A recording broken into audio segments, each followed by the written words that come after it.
So I'm in Marrakesh and a big sandstorm has hit us. It is dust, sand, pebbles flying through the air, and the staff said in the hotel this is not normal, and it is crazy. My feet and ankles, because I'm wearing shorts, is being stung with stones and pebbles.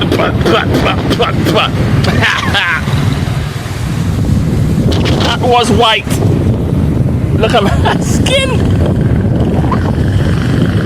Right, let me go and get some shelter. I'm actually going to get some KFC. I want to try what KFC is like in Morocco versus the UK. But I think I should get shelter. Oh my God, it's nuts!